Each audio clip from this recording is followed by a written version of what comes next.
Hey everybody, Jim Clark back with Dismas Diaries. My friend Dana, who I've known for we've just established about a little over a year now. How you doing, Dana?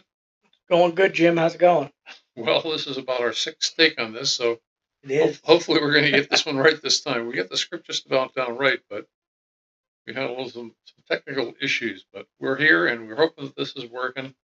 And we're going to talk to Dana, who has experienced a number of conversions slash hinge moments slash changes that have influenced the direction his life is going in. And we're here to talk about. That's what this podcast is all about. Those moments that we might not be aware of, but suddenly we find our life changing in a direction we didn't know was going to change in, and the things that have happened as a result of it. So you're from Maine, right? Yes. Originally came out of Maine, born and raised, and uh, What part of Maine? oh, little town of Strong, and closer to Farmington. That's the bigger city. Okay, Kind of somewhere in the middle. in the middle of Maine, Yeah. not near the beach, near the bushes and Kennebunkport or anything like another rich part of Maine. Ooh, no, it's more up in the woods where people do logging. Gotcha. Okay. Most people think it's the coast and lobster. Maine's got a lot of different parts to it. Big state. So your first experience of this change we're talking about came when you were in high school? Yeah, early on was when I first kind of made that uh, a change in direction. What do we call it? The pivotal moment or something. Um, High school, I got in a lot of trouble, uh, getting into fights, and things started to add up and stack up, and they finally got tired of me about my sophomore year, and they expelled me, and I went over to Job Corps, and that didn't last very long before I got kicked out of there. And when you get kicked out of the place that you went to because you got kicked out of a place, you realize that you messed up. Yeah, it may not have been the smartest career choice. Yeah. Yeah. So, I was going in the wrong direction for sure. Nobody would doubt that. Uh, some reason I decided that, I was crunching some numbers and seeing, if I could still be able to graduate and, if they let me back in. And of course they did. They let me back into school, and I filled up my whole schedule junior year, senior year. And, man, Why did you? What made you think going back to graduate was the way you should go? Where did it come from? well, I really don't know. I have no idea what kind of put me in that motion other than, there was a severe disappointment. Um, and I don't know. I thought maybe I'll have to go get a GED program or some kind of thing. And uh, I was just thinking it was possible that if I crunched the numbers on what I had for credits in the first 2 year, which wasn't much, um, if I crunched the numbers, I would make it. And that was with me. I paid out of pocket, took some summer school, and lo and behold, I could actually do it. That's great. My grades were actually pretty good too. I wasn't exactly stupid. Pretty interesting. Something happened there that we hadn't really talked about before. Was the idea that somehow you decided that the direction that your life was going in, because you clearly didn't care about graduating before that. Suddenly you cared about graduating. There's a little something moment. Say there something happened. Just take note of it. Yeah. So then we move along, and you decide to go in the Marine. Now, getting expelled for fighting and getting in trouble. You go in the Marine Corps. What a shock that was. Well, it wasn't necessarily like a planned thing. It just figured might have to go work in a sawmill for the rest of my life, which seems like a lot of fun. But I don't know. Driving by a recruiting station out there in Farmington, and there happened to be a guy out there, and I really didn't have any place to be, so I just stopped by, started talking to him, and probably good for that recruiter. I just walked up like, "Yeah, let me in. I'll do it." I'm sure he was delighted. Yeah.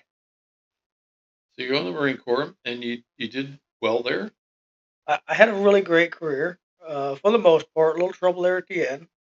Um, I mean, right out the gate, I seemed to do well, and I seemed to fit well. And I did three combat tours out to Iraq. I did one out to Afghanistan, and I was kind of getting up to that point where, am I going to get out and go back to Maine? And I decided to reenlist.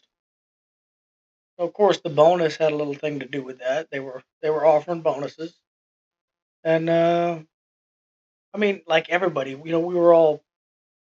You do the first 4 years, really the first 2 years. You can't wait to get out because you're a full time janitor and you're not getting paid much. But no, by that point, I was a corporal sergeant, and I had a little bit of responsibility, and I was making pretty decent money.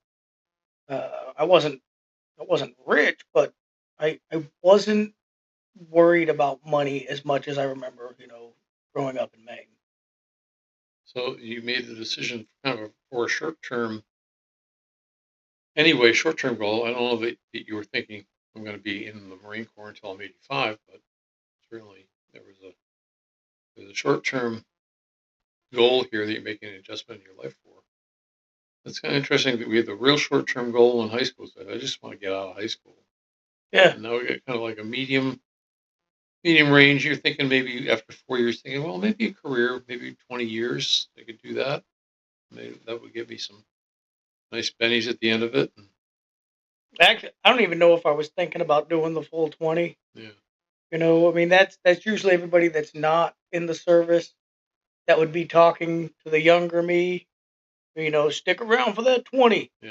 That's what you need to do. And You're thinking I like wasn't worried about that. money for the next 4 years. Yeah, I signed up for another 4 years and see how it play out. And then uh, I think somewhere around 6 years in, I decided, and I actually did start thinking about like, you know, if I want to stick around, I should go do a special duty. And that's where you would go, either be a recruiter or be a drill instructor. And there's a couple other billets out there that you could do, and it's not required career wise, but it would definitely help you career wise if you wanted to get promoted.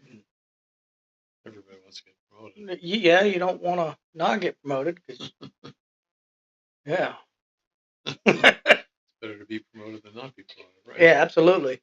Um, so that would have been kind of another one of those little turning points, if you will. You want to be a drill instructor. I did. I was thinking if I was going to do a special duty, I'm going to do the hardest one I can find. And, Paris Island with the sand fleas. Paris Island. That was it. Oh, how did that treat you? Well, I did it. And of course, I don't think I was the cream of the crop. Marine. I mean, I think leading up to that, I didn't even have a first class PFT, which means I wasn't the fastest runner. I could do the pull ups. That was great, but I wasn't the fastest guy on the track, that's for sure. And I remember some guys saying, hey, you can't do that. I've seen some tough guys that don't make it down there, which just kind of made me want to do it more.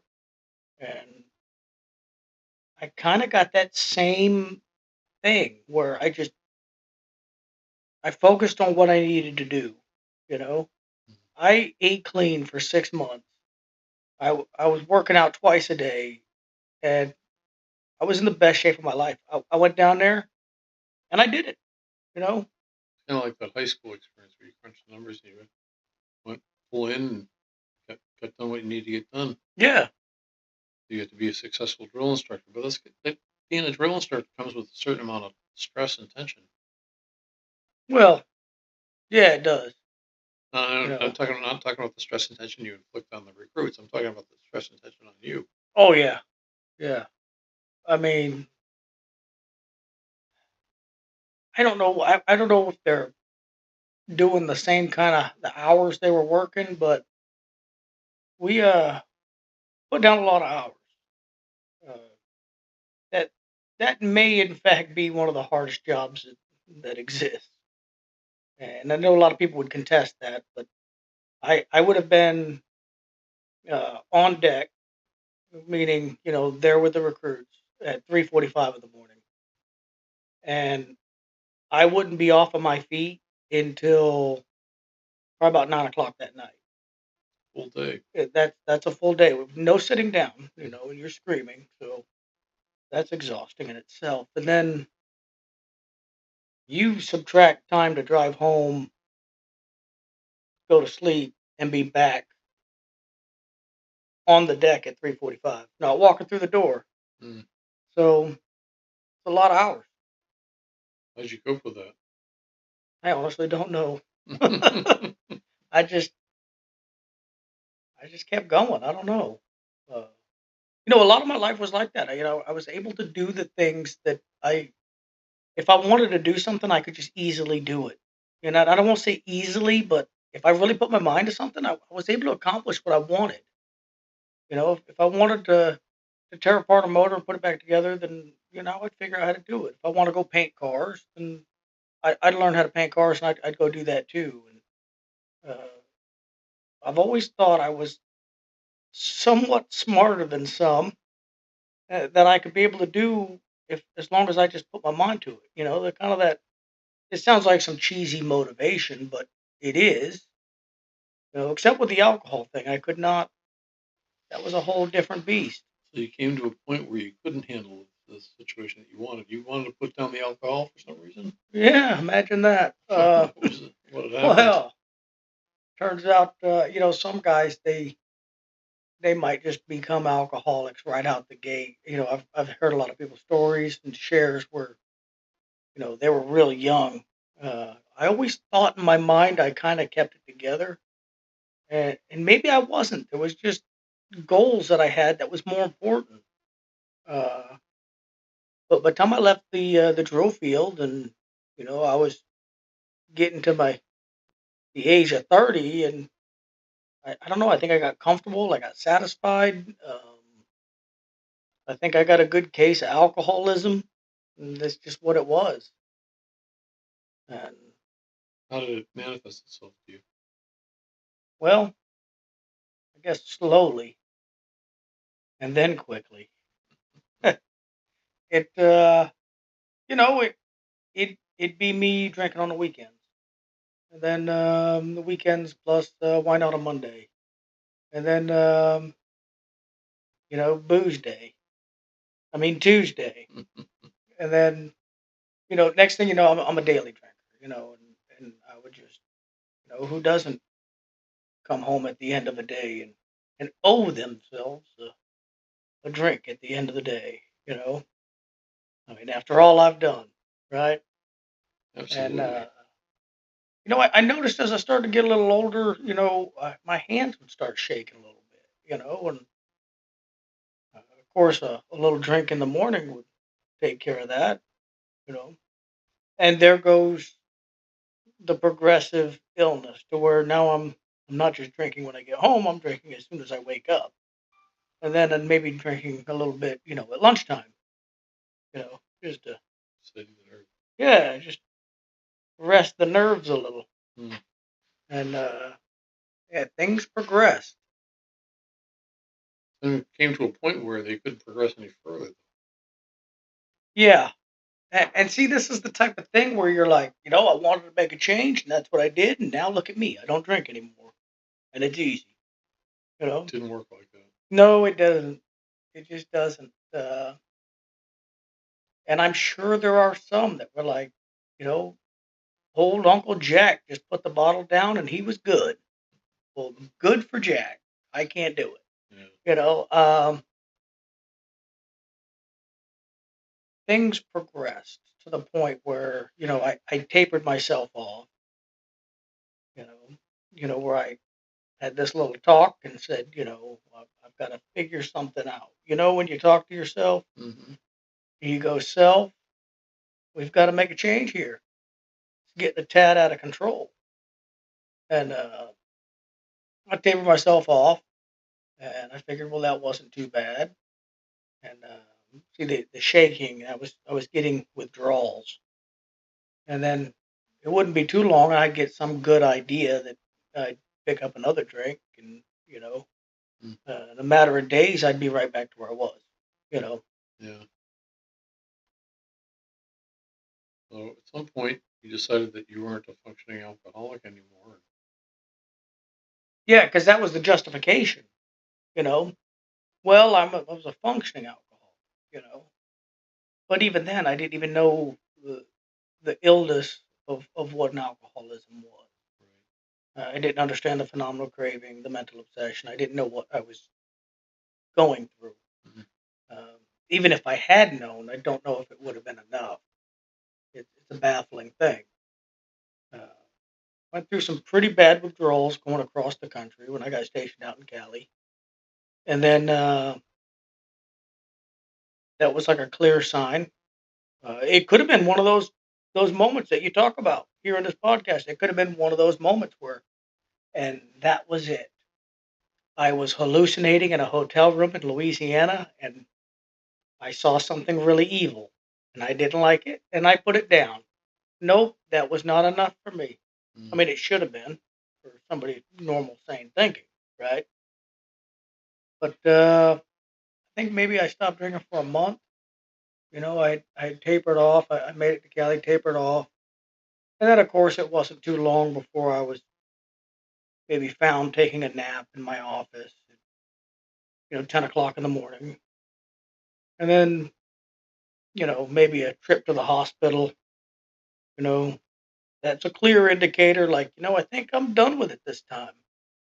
You know, Making promises that you'll never drink again. yeah, absolutely. And I don't know if it's the same type of thing as like you know uh, somebody wants to lose the weight, they make the New Year resolution, you know, and they've been doing the same New Year's resolution for 7 years. You know, I don't know if it's the same, but that's kind of what it felt I used to see people at Christmas and Easter who would say, "I'll definitely be back next Sunday, Father. like. See you next Christmas or next Easter." Yeah, I'm sure there are a lot of people out there like that who yeah, firmly intend to make the change, but something doesn't happen, or something happens that they're unable to do it, or something doesn't happen. They need to facilitate it. yeah. At some point, though, in your case and in mine, something facilitated that change that we knew needed to happen. What facilitated it in your case? Multitude of things. So I've got the trip to the hospital. That one's done. The hallucinations from withdrawals Mm. um, should be a clear indicator that this is it. And then, uh, matter of time, I'm back into it, and I don't know why. And then, of course, I had a little DUI issue where I was driving 25 miles an hour on a 55, and that that was definitely a point where I said, "This is it." At no point would I thought that would be me, and I mean, a horrible, horrible way to do it. And how frustrating it is for a guy who managed to go back to school, managed to go to combat.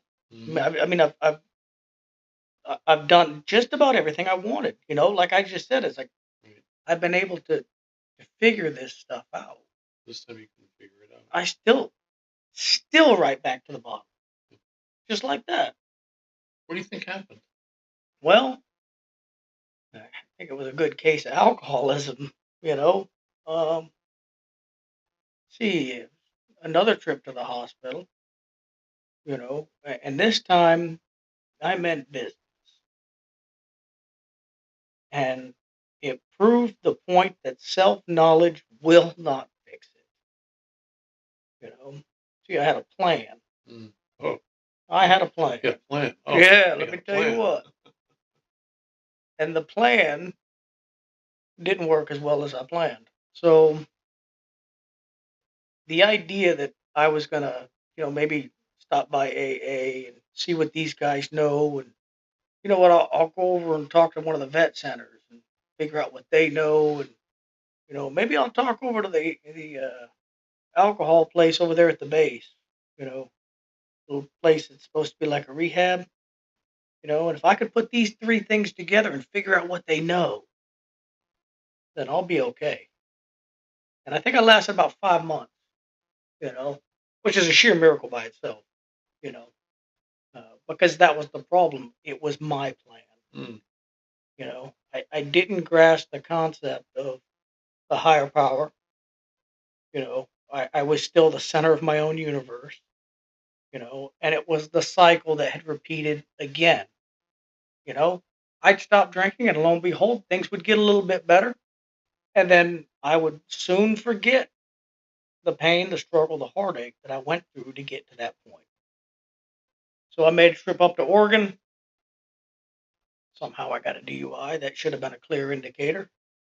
And yeah, I went back over to that hotel room and I drank myself in and out of consciousness for about 3 or 4 days, maybe 4 or 5 days. I don't really remember. Uh, Something changed. Interesting. You gave yourself over to the one solution that you had sought out that emphasized power greater than yourself, giving yourself over to it rather than doing their instructions or doing your way of doing it or any of the other human ways of handling this problem. You gave yourself over to the one program of recovery that suggested an alternative. Let something outside you, something more strong, powerful than you, handle this for you. How did that happen? That's weird. It is weird. And I don't know if it's just weird things happen, that we can't explain. But we were on the way back from Oregon. And for everybody that's watching, this is a fast forwarded version of everything. There's a lot of struggles that went into just getting to this point. Um, when I was on the way back from Oregon, uh, and I could feel the DTS hitting me once again. I felt this before and before. The withdrawals that was crushing.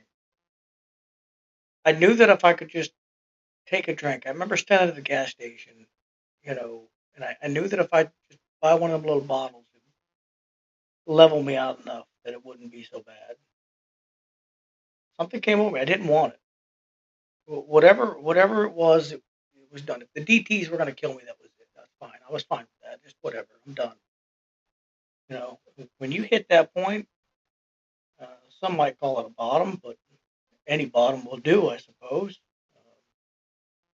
Might also call it a spiritual awakening. Some would exactly call that a spiritual awakening. Uh, I truly wanted to make a change. Now, whether that spiritual awakening was there the first trip to the hospital, whether it was there the first DUI, the second trip to the hospital, or whether it took that trip up there when I went to Oregon, it might have been there, and I just didn't seize the opportunity. I don't know. And, In my own experience, I felt the hand of my higher power out to me a number of times. I rejected it. I just didn't take it because I wasn't finished exploring the options of my own. I was so ingrained in my own way of doing things. I didn't need anybody else's help. yeah, I wasn't ready to take it. I'm glad that I finally got ready to take it because that's the thing that I've discovered in doing these podcasts is his hand is always there for us, and I don't have to go all the way. I'm not forced to go all the way to rock bottom, as they say, before I take it. And that's kind of the message we bring to the guys in the brig when you and I go in on Monday nights. That they don't have to go all the way to the bottom. They can take the hand that's offered to them now. Never have to suffer anymore. yeah. Not this way, anyway. I think it's a great message. Well, it is. It's kind of like people would say, "Well, when are you done digging? Yeah, How much further do you have to go?" right. And we never really know. I don't think. No, we don't. You know. It took me a spadeful of dirt to get where I am today, and today's a pretty good place, so I'm happy to stay here. I don't need to dig anymore. Yeah. I think you're pretty much feeling the same way. Well, if I'd known life was this good without the drink, I would have done this a long time ago. Uh, Yeah, I think you speak for a lot of us. many great things Yeah. uh, as possible. What consumes your life today? Ooh, trucks, classic cars, you know, Children. huh? Children. Children. It's life. It's, you know, I get to do the things that I'm passionate about. You know, and that's another one of those because of everything and the way that it went down. And yeah, I mean, I thought I was going to end up losing some retirement, and I'd be end up getting kicked out or something. Which thankfully that didn't happen. I retired, and um, I was able to keep a little bit of my winnings. That changed something too. See, like most guys that they'll do a 20-year career and they'll go take a civilian job at the base and they'll put in another 20 years. And the idea is then you can really retire and do what you want, you know. But I realized something that, life is just too short. And what if I went and started doing something I was passionate about? So Now instead of then. yeah, what's stopping me? Nothing. I don't have to keep chasing the next dollar and the next dollar. I can do what I want. And that's to an extent, we can't really do what I want, but I can do something I'm passionate about, maybe helps people. And kind of got into painting cars and doing classic cars. And Now you're a professor at the college next door. I don't know if I'm quite a professor. They hired me to teach one class during the summer. You know, Well, uh, the kid who got expelled from high school and had to go back and get his degree was instead of teaching college. is teaching college. That's a pretty remarkable story. I don't think you think about it enough.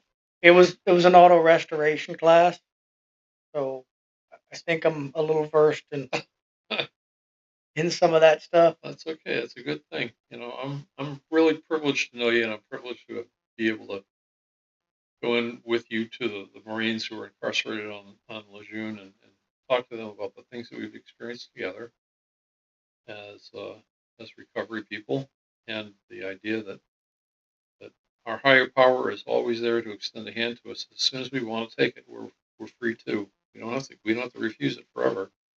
The reward on the other side is a whole lot better than what we could have imagined. I don't know about you, but I'm living Yeah, the dream. yeah, and as I always, and I'll tell those guys, and you've seen me there, when we go in there. And look, I'm not here to help you. I'm here so you can help me stay sober. And that's it. Well, Dana, I'm really grateful for you coming on my podcast finally. It took a long time for us to get this thing together, but I'm glad we have, and we're going to put it out there tonight, and hopefully people will tune in and like it. And Yeah, hopefully the audio is good. yeah, hopefully the audio is good this time. And if you do like the podcast, please remember to subscribe and hit like, and tell your friends and neighbors and all your children and family, and make them subscribe too. We'd be happy to have you with us for the Make 'em. journey. We have another friend coming on next Thursday who will be, I know, from back in Hyde Park, Massachusetts, and look forward to hearing his story. So thanks again, everybody, for tuning in, and hope to see you next time in the next episode on the Dismas Diaries.